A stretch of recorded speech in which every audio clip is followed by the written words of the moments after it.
ताज्या आणि सुपरफास्ट बातम्या पाहण्यासाठी स्वराज्य न्यूज मराठीला सबस्क्राईब करा आणि बेल बटन प्रेस करा। भरधाव वेगात निघालेल्या दुचाकीने समोरून येत असलेल्या दुचाकीला जोराची धडक दिली। या धडकेत मुलासोबत सोलापूरकडे येत असलेल्या आईचा अपघाती मृत्यू झाला।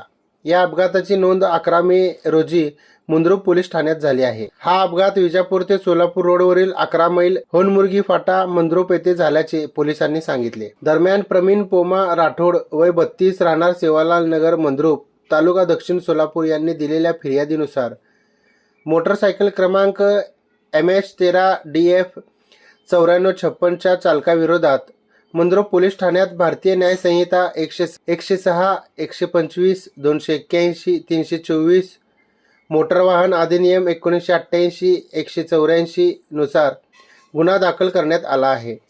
याबाबत पोलिसांनी सांगितले की 8 मे रोजी 9:15 वाजण्याच्या सुमारास विजापूर ते सोलापूर महामार्गावर 11 मैल होनमुर्गी फाट्याजवळ येथे फिर्यादी हे मोटरसायकल MH13BX 6808 वरून आई शेवंताबाई पोमा राठोड वय 54 राहणार सेवालाल नगर मंद्रुप हीच घेऊन सोरेगाव सोलापूरकडे जात असताना होनमुर्गीकडून मोटरसायकल MH13DF 9456 च्या मोटरसायकल स्वाराने भरधाव वेगात येऊन फिर्यादीच्या मोटरसायकलला जोराची धडक दिली।